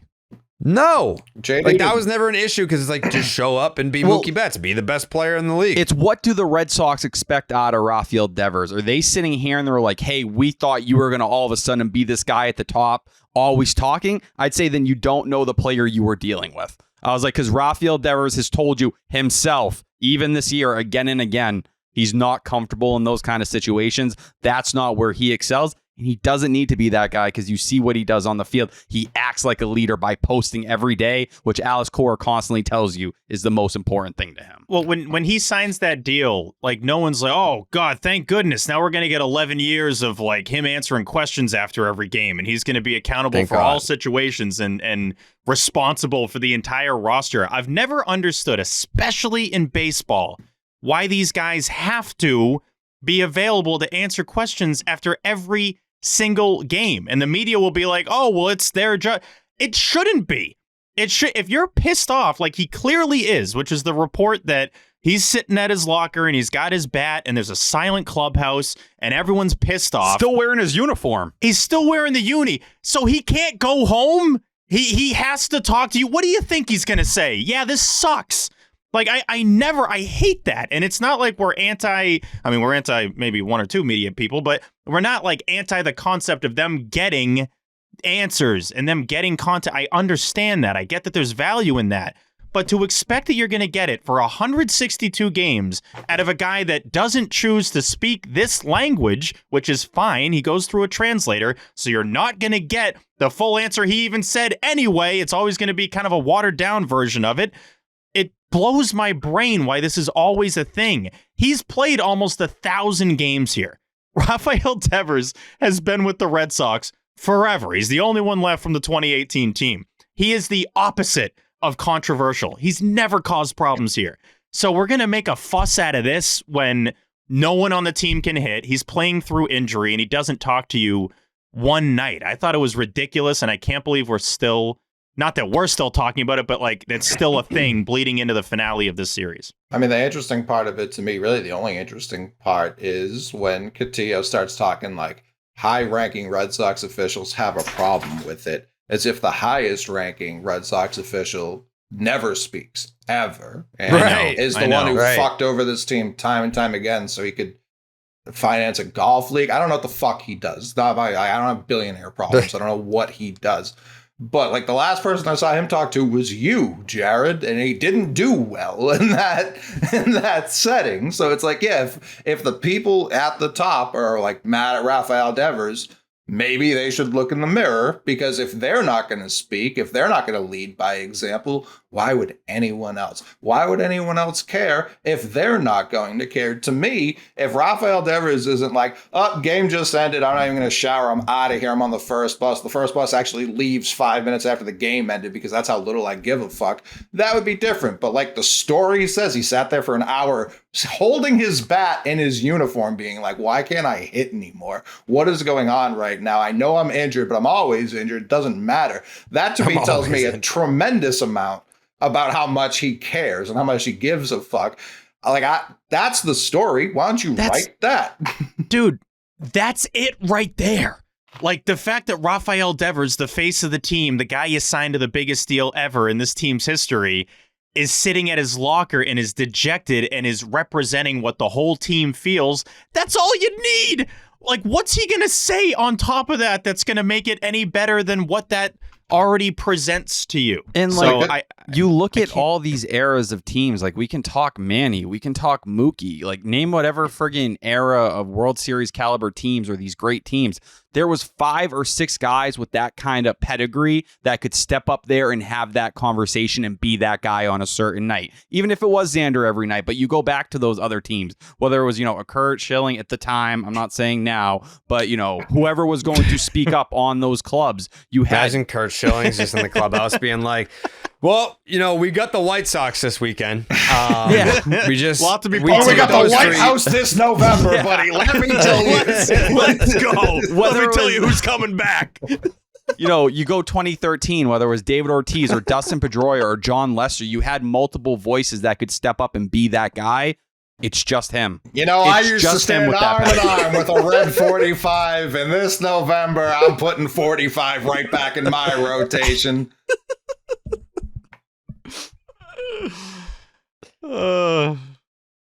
They don't have the guy. It's one guy. It's all on him to have to go and speak on the behalf of everyone who has that kind of credibility. It's like, for a guy who's also just not that guy, that's just not who he is. You're not and it's that like, guy. they have not You're not that surrounded guy him with by those choice. kind of, people. Maybe you consider Trevor Story that, but even that's a stretch when he's never been that guy in Boston either. No, it can't. It's not like a fair thing to put on him. You know what I mean? Like, he did to his credit, he had like the off-season program. You know what I mean? That is a type of leadership. But I would say the same thing about Devers showing up every day.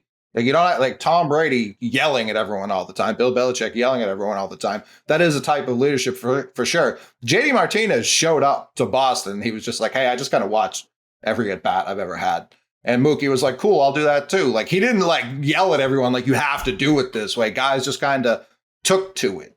Like, it's where I just look at the whole team and it's just like, doesn't seem like, and I kind of get it at some point too, because we've had the conversations. They have to, not because we're having them, but everyone's kind of having these conversations. Who's going to be your center fielder next year? You're going to trade one of these outfielders. Is Wilyer Abreu going to be here long term? All these guys, as much as it's a team sport, right now they're all individually trying to figure out what's my career path moving forward here. It's not that surprising that it's very disjointed at the moment.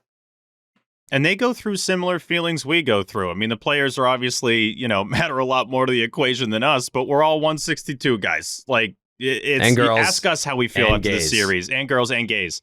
But ask how we feel after the series. Yeah, this sucks. Like, you think we're fucking pumped to be doing this show right now? No, like, that's exactly what Rafael Devers, that's the same vibe he has right now with what's going on. So I doing can't get over unobstructed that. views was fucking miserable. Like, the game sucked. It was terrible.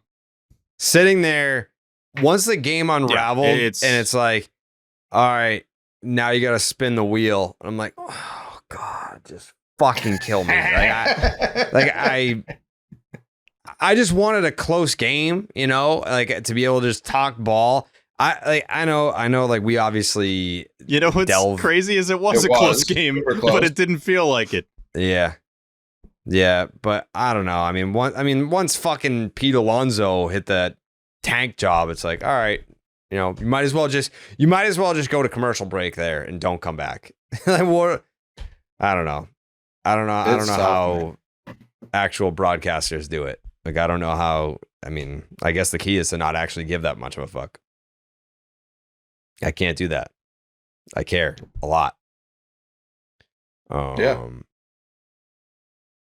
Anyways, I stand with Rafael Devers. Yes, Tyler. Can I make an announcement? Oh, boy. Mm-hmm. Nips for Trips is done, at least for this year.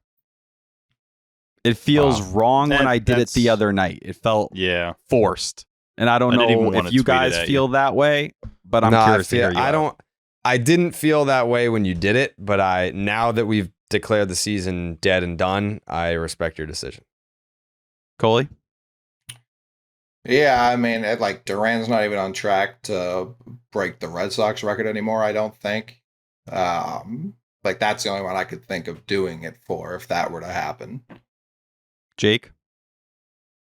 Yeah, I'm all set on Nips for the year. We'll circle back next year if it's still a thing we consider. But it feels like, doing it right now when it's like depressing just to even tweet about the Red Sox in general, it's hard to justify. Yeah, it's not enjoyable. Even like the stuff you're looking for the future, it's just like I feel like I've seen enough. I'm gonna keep watching, of course. Hopefully Priester gets called up. Hopefully Penrod gets called up. Like Stories probably Saturday is Yeah, looking I like mean, the day, and Hendricks as Stories- well. Story and Campbell turned a double play today, and it was genuinely the smoothest looking double play I've seen watching Red Sox affiliated baseball this year. I was fully ready for that to be bobbled when you tweeted it, and I was like, "Oh, this is actually a good double play." I can't do anything, and people are just like, "Oh, you fucking!" Like I had people responding to it, being like, "That was a terrible throw," and it was like, "That's not what I'm saying. That was I'm genuinely not saying it. I'm not awesome double play that clearly was looking to hopefully at least the beginning of next year." I'm so happy we have an off day today. Oh, Second to last one, right? yeah. I mean, they I all guess. are basically from here on out. Yeah, I'm gonna treasure this off day. It is I need to clear my head. I need to get away from baseball for a day. I need to We're all Devers gonna- right now, basically. yeah, like I think we need to take this day to reset our brains to enter that period of the season where we're living through the season knowing that it's over. You have to refocus. I'm not saying, and if you still have hope, I'm not telling you not to. I mean, you can make your own decision here. I think as a unit with Section 10, we've decided that it's done. 5%.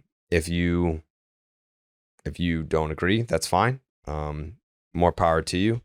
But I'm using the off day tomorrow to let go. It's the services. I'm gonna have the wake and the funeral in one day. Say a little remembrance piece, and then just I've got to enter that next phase of life. I've got to move on. Still gonna watch every game. We're still gonna have podcasts and all that. But you're looking at the season through a different lens now. I had someone tweet me today after Costas just didn't field that ground ball that Jeff McNeil tried to turn into a double for some reason. Why is this guy even in the majors? And it's like that kind of negativity. After I called them all gutless cowards, I just can't have that kind of negativity. Like I just can't. Like we're talking about a guy, a career 125 OPS plus. He's still 24 years old. It's like let's calm down a little bit, just a little. Playing through something that we all know he's playing through. Yeah, knives. Gunshots. And gunshots. Mm-hmm. Mhm. Mm-hmm. Guns that shoot knives. Yeah. Good time to look ahead already. I think it For the is. off I think it season? is. No, They're looking ahead to the off season. Yep. Yeah. I think that was it though. There was no other like outside stories. We did the Devers. All right. When I go to Stop and Shop, I can cross off everything that's on my list.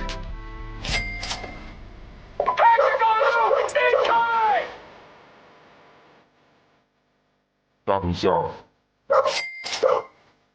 Look ahead. Stop and shop. Fuck yeah, fuck yeah. Look ahead. Red Sox win, leave them dead. Red Sox win, I'm seeing red. Stop and shop and look ahead. Red Sox win, leave them dead. Red Sox win, I'm seeing red. Stop and shop and look ahead. Fuck yeah, fuck yeah. What's better than having to stop and shop, getting it done for all of you?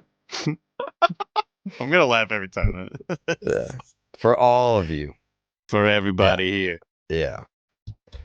Stop and Shop Look Ahead brought to you by Stop and Shop. Head on down to Stop and Shop. Use the promo code Section 10 to get 10% off when you buy at least 5 pounds of tangerines only at Stop and Shop. It's the White Sox. By the way, enjoy your off day. Whether you believe or not, whether you've disconnected or you haven't, enjoy your off day. Because this weekend, I'll be there Friday. And then we're getting very close to... What was that face, Tyler? I didn't know you were going Friday. I heard I no didn't word either. of this.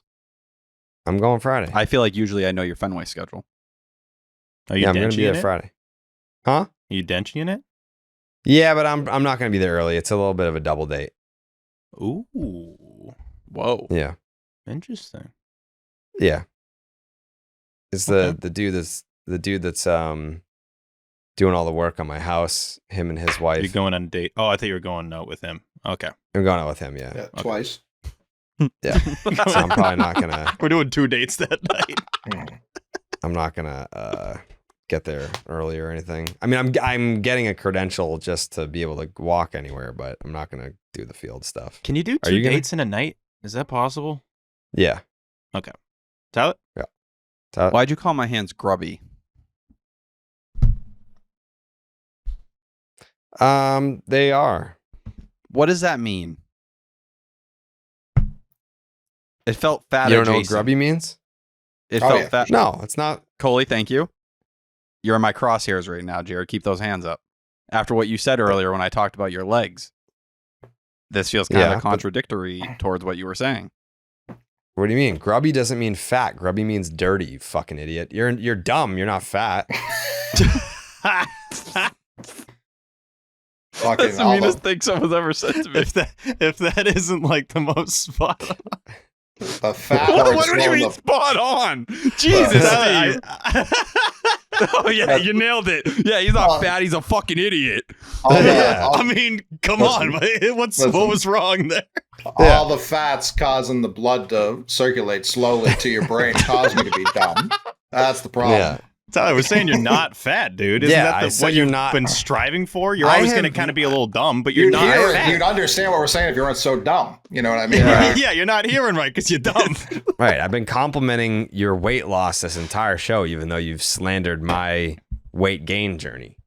I love the weight you're putting on. I want you to look like me.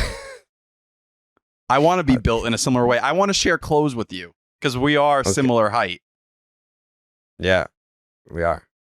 Yeah, actually, I was looking at a picture of us on the field at the Red Sox game, Mm-hmm. and it was like Jake, me, Tyler, Steve, Coley. And I was like, if I just cropped out Steve and Coley and it was just us three, no one would ever talk about my height. Like, we're No. all very similar. Like, I don't know how I'm the short guy. We're when average there's height. maybe a half an inch somewhere between me, you, and Jake. Like, we're all very similar in height, but I'm the short guy. I don't know. I don't get it. It's never made sense to me. Just, Pete's the short guy. I've said it for years. Yeah. Say hey. Yeah. Yeah. Yeah. That's why I hope he's there on Monday. Because, I mean, I can't wait to So take many that picture. pictures. Yeah.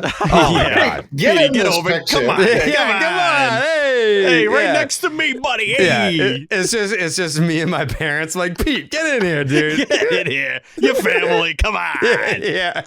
I don't think I've ever met Pete in person. Your family. Come on. Yeah. You and Cora. Come on, Pete. This is your guy. Get in here. Yeah. Yeah.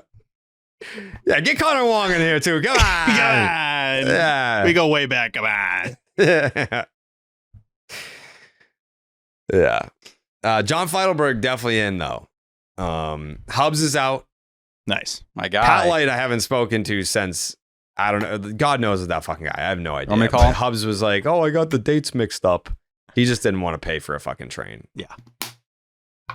But Johnny Fights is in. Nick Pavetta versus Davis Martin. Cooper Criswell versus Garrett Crochet. That game's on Fox. Who Dude. who is the executive Fire that him. was like, need it, prime time, Battle of the national Sox. audience? Socks and socks on Fox. Do you get it? It's the Sox versus the Sox. We gotta have this. The Sox and Sox on Fox. That's the only reason why they did that. That's literally the only reason why they did that, which is crazy.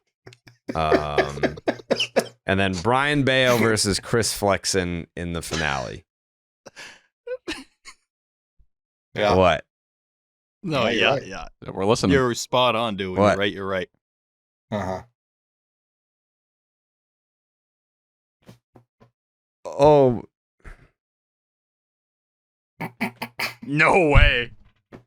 Oh. What? Hit by lightning again? There is no way. He's losing some credibility with saying his internet's good. I Fucking think he said that, trash and now ass it's internet. it's only been bad since he said it was good. Guys, my Yeah. internet's been better recently, hasn't it? It's gone out twice today. I wouldn't be. Yeah, Twice. Puffy. but when Test you that. go out, it's very brief though. It is like a second. Okay. You'll also get a ventriloquism thing going though, where we can see your mouth move and then the words don't come for a couple seconds. It's like your internet has to catch up. I don't even know And then if you that's get the my quick internet. voice. I don't know what to say, but he's got to hit more. Eminem flow real quick. But I get 1 out of 2 or 1 out of 3, 1 and 2. Yeah, 2 and 1. Tyler, what do you got? Yeah, I'm gonna go 1 out of 3 as well. Garrett Crochet, 4.85 ERA in July, Some 6.91 in beers can August. say that they're brewed you're for so baseball, close. but only Blue Moon is brewed by baseball. Beer and baseball, they just go together. And no beer goes better than the one that was literally born in a ballpark. Blue Moon was created at Coors Field in Denver, Colorado. It's a natural choice for opening day and all season long. I actually just had to run and go get some Blue Moons. That's what that was. I was like, holy shit, am I thirsty? Got to go grab some Moons before we talk about these pitchers. From its refreshing flavor with Valencia orange peel for a subtle sweetness and hints of coriander. Blue Moon Belgian-style wheat ale is a one-of-a-kind beer that's made brighter. It's carefully crafted and full-flavored with refreshing notes and a smooth, creamy finish. Blue Moon is brewed by baseball to give you a dose of nostalgia and get you excited for the new season. Why strike out with the same old beer when you can get something that is one-of-a-kind? Its bold flavor, bright explosion of color, and iconic orange slice ritual guarantees a one-of-a-kind beer experience that is perfect for spring weather. Best served with its signature orange garnish to showcase its beautiful hazy color. A beer this good only comes around once in a blue moon, but you can enjoy it all season long. Bring the ballpark to you with Blue Moon Belgian style wheat ale. It's a one of a kind every time. Get Blue Moon delivered by visiting get.bluemoonbeer.com/Jared to see your delivery options. That is get.bluemoonbeer.com/Jared. Blue Moon, made brighter. Celebrate responsibly. Blue Moon Brewing Company, Golden, Colorado.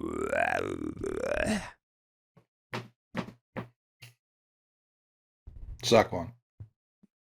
Suck one, thank you. Anyways, as I was saying, Nick Pivetta versus Davis Martin, Cooper Criswell versus Garrett Crochet, and Brian Bayo versus Chris Flexen. Something funny, Steve? No.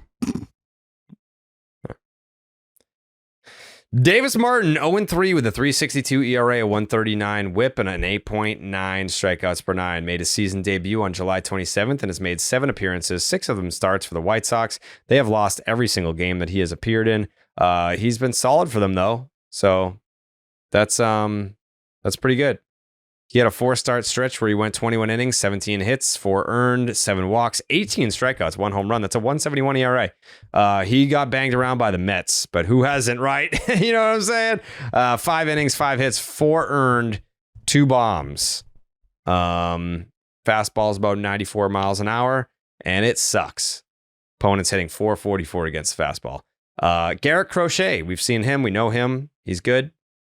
6-10, a 3.61 ERA, a 107 whip, and a 12.8 strikeouts per nine.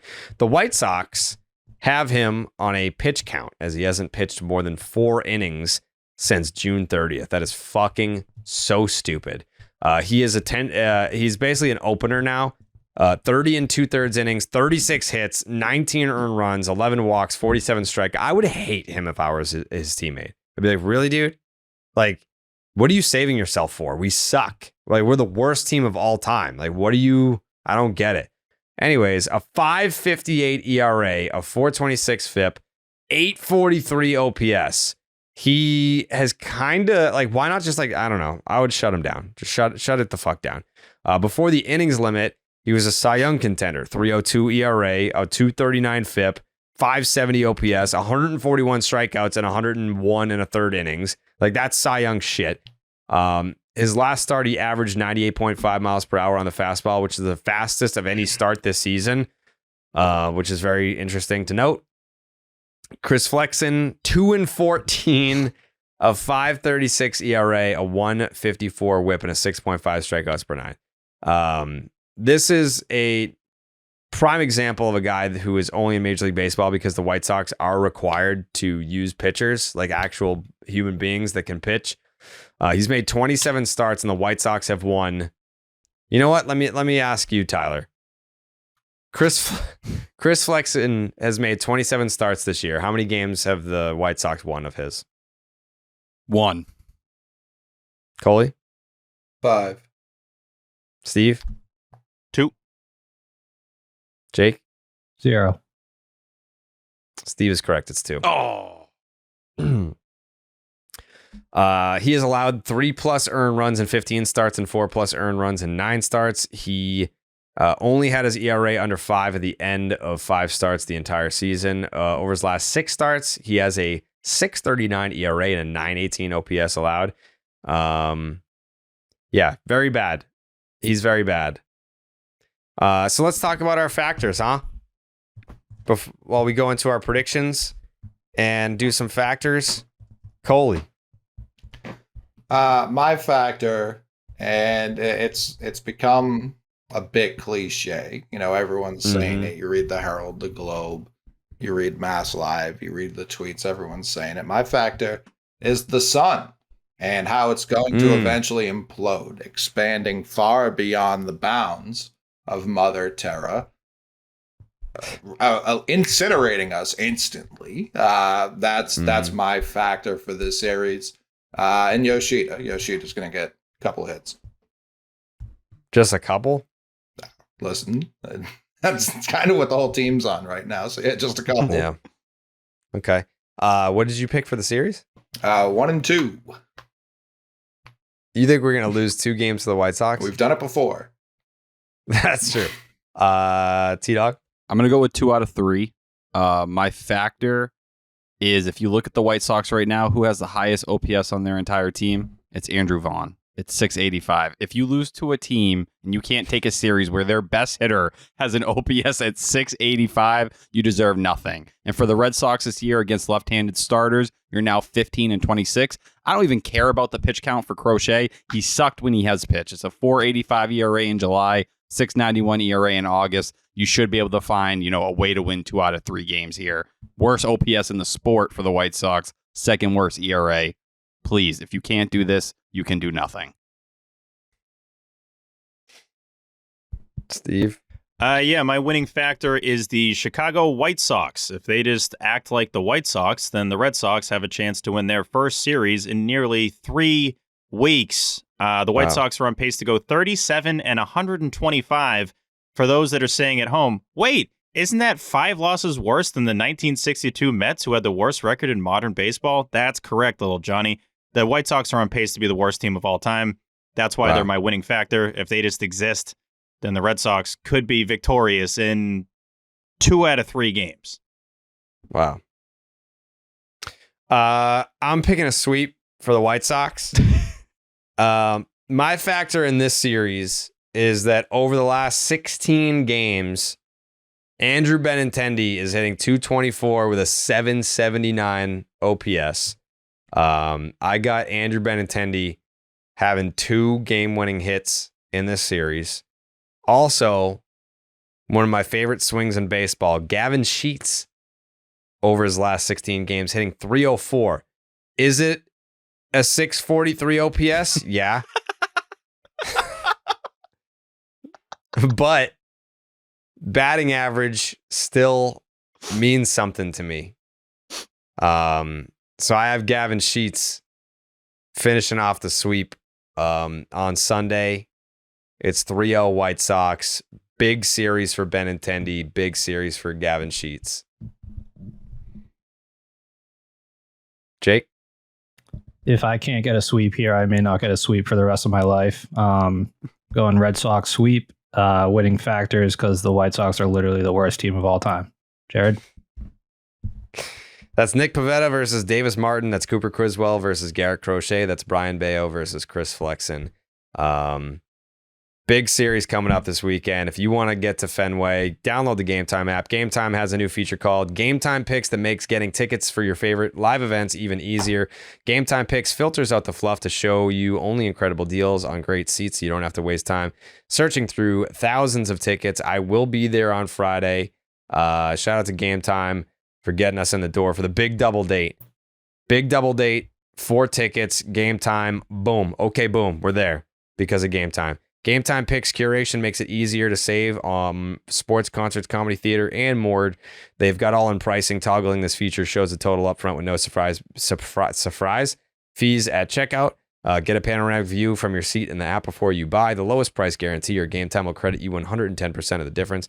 Game Time ticket coverage. Your purchase is covered with the most flexible customer service policy in the ticketing industry today. Take the guesswork out of buying tickets with Game Time. Download the Game Time app, create an account, use the promo code SECTION10 for $20 off your first purchase. Terms apply. Again, create an account, use the promo code SECTION10, SECTION10 for $20 off. Download the Game Time app today. Steve, what time is it? Game time! It's game time. It's also time for Motherfucking anyone game listening to download the Underdog Fantasy app. Use Yeah. promo code Jared. You get up to Mhm. $1,000 in bonus 1,000. cash. The NFL is back on Thursday.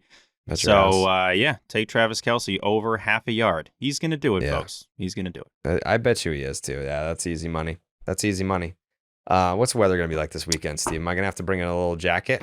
Maybe. Weather Look Ahead is brought to you by Billy's Gummy Bears. You chew them with your mouth. The Sox take on the Sox at Fenway, and both Sox sucks. Friday is game 1, 7:10 p.m. Eastern, first pitch. Jared is on a double date. Just to clarify, he's not going on 2 dates on Friday No. night. He is One date, on a 4 double people. date with the guy Yeah, I'm one of them. that does work at his house. Yep. It's going to be partly cloudy, Jared, and you don't have to worry about pushing that button. It's 67 degrees. Ah. So don't even worry about it. Okay. All right. 10% chance of rain, but you'll be totally fine. 67? 67, yeah. Is that jacket weather? I forget. Yes. I don't know. Yeah, You think so? I would say so, yeah. Because I All think right. by the end of that All right. game, yeah, you're going to be a little cool, a little chilly. All right. Okay. Saturday is game 2 of the series, 7:15 p.m. first pitch. An absolute waste of a Fox game. Makes no sense whatsoever why they're doing that. Mostly cloudy, 70 degrees. Nope. 14% chance of rain, 3-mile-an-hour winds, potentially a few showers that start around 9 o'clock, which is a sign from Mother Nature that you shouldn't have had this game in primetime on Fox. No one in the country wants to watch that game. Sunday, game 3, series finale, 1:35 p.m. Eastern, first pitch. Sunny, 72 degrees. 0% chance of Bobby rain. Dahlbeck. Bobby Dahlbeck. Classic 72-degree guy, Bobby Dahlbeck. He loves that weather. 6-mile-an-hour winds. Sunday seems to be the best weather day of the series because it's in the afternoon and it's that time of year, folks, where at night it gets a little cool, gets a little chilly. So, Jerry, you're going to need your jacket for game 1. What jacket do you think I should wear? Section 10 jacket, brother. Well, I'm not going to bring that one out because I'm saving it for the fucking Section 10 night. I can't. No, you I can't can't double wear it, yeah, that. because you're going to be in pics and videos. Yeah, true. Wear a different Yeah, like jacket. I'm going to like. The Woo Sox one. You haven't worn that out yet. I mean, I just wore it on Yeah, it fucking was- national TV, dude. The Sea Dogs. All right. You've There you worn go. that a million times. Whoa, whoa, I've worn whoa. Twice. I've worn it the day that I got it, and then I wore it on Unobstructed Views. That's a million times, bro. That'll do it for the weather look ahead, which is brought to you by Billy's Gummy Bears. Chew them with your mouth. Yeah. I mean, what other? I mean, like, I don't know. Sea Dogs. Just wear the Sea Dogs jacket. Yeah. On your double date. Coley, Yeah. Sea Dogs. Or Yeah. neutral, completely neutral. Well, I always, if I go to Fenway, it's usually with the press pass. So I do dress neutral, and then I always get shit like, "Bro, you a fan or not? You too cool to fucking wear Red Sox to Fenway?" And it's like, well, I can't wear What do it they on the sound like? field. And yo, are you a sellout, dude? You look like you're going to a 9 Inch Nails concert, not a Red Sox game. Like, all right, that's unnecessary. Wear I'm full I'm- White Sox uniform. Mm. I don't know if I have one. You can get one. Get a Benny jersey. White Sox. Yeah. Yeah. Yeah. I don't know. I'll probably go Sea Dogs, I guess. We'll see. T-Dog, final thoughts? Baseball America, top 100. Roman Sexy, Anthony yeah. is going to be the number 1 prospect in baseball in a week, just about. Junior Caminero needs 28 more at-bats going into tonight before he actually graduated from prospect status. So the Red Sox will have their first number 1 prospect again since Andrew Benintendi, all the way going back into 2017.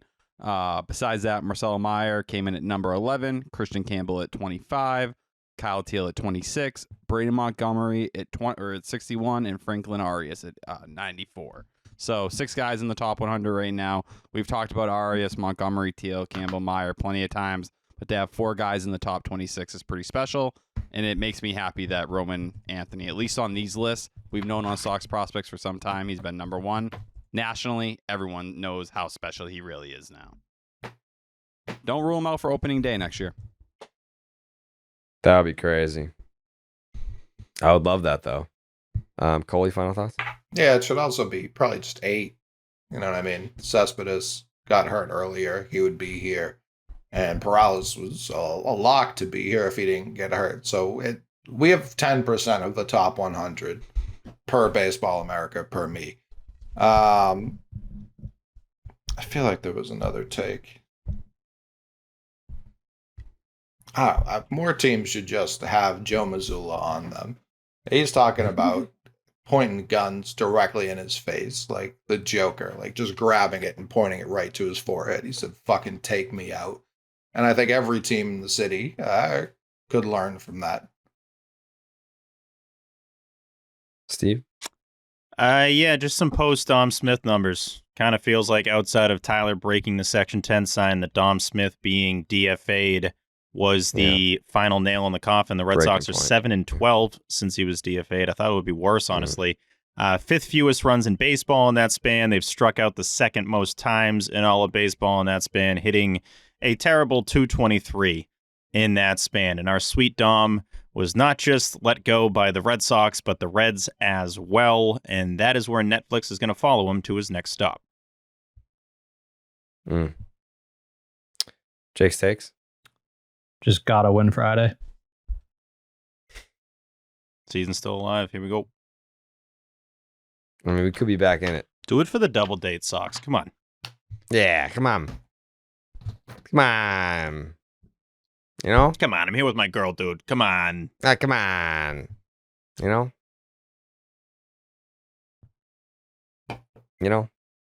That'll be fun. Yeah. See a Sox win. Do do do do do do. You know? So you're gonna be doing? Yeah. Yeah, that's my final thought. I want to do that on Friday. Do what? Do do do do do do. Sounds like Nardwar. I don't know what that is. So He's an interviewer. Yeah. Huh? Does like music interviews, and that's He's a like how they music end. journalist. I thought it was like a Japanese video game that you play. I don't know. No, he's a Canadian Serviette. Whatever. Uncultured. Nah, I just don't I care. mean, you call him an interviewer. He's a legitimate music journalist. You fraud. Interviewer? You can be an interviewer and a journalist. The only music journalist I know is Kurt Loder. Mm-hmm. You know who I'm talking about, Tyler? Yeah, Big Kurt. Yeah, so you don't know. Well, what do you mean? That's what we call him. Oh, he had a clean show, right? He did. One-on-one. That's tough. Now he's breaking his green screen. Kool-Aid Manning himself out of it. Yeah.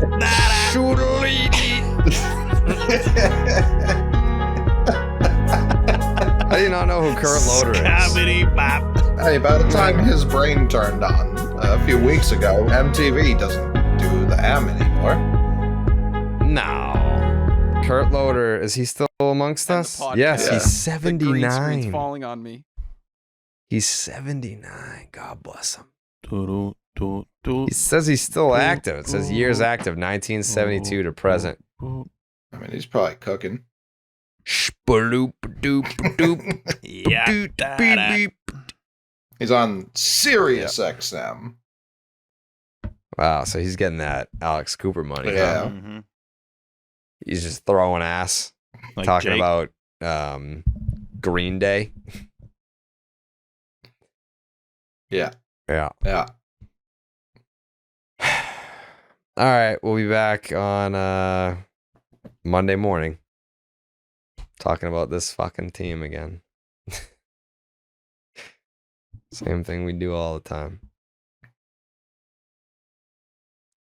So,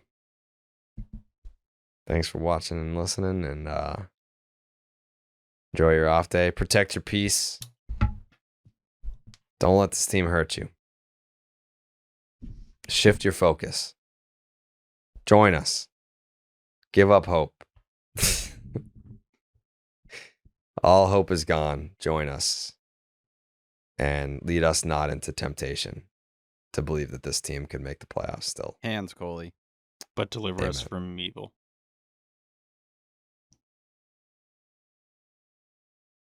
The glory is now forever in yours. Amen. Amen.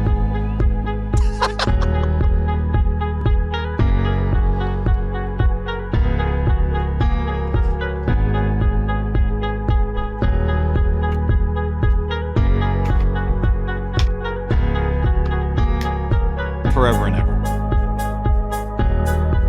Forever and ever.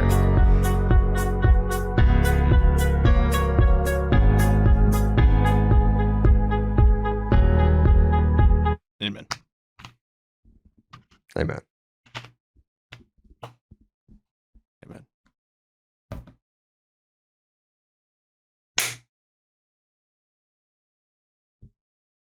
Amen. Promo code Jared. Good, Jared. Amen. Amen.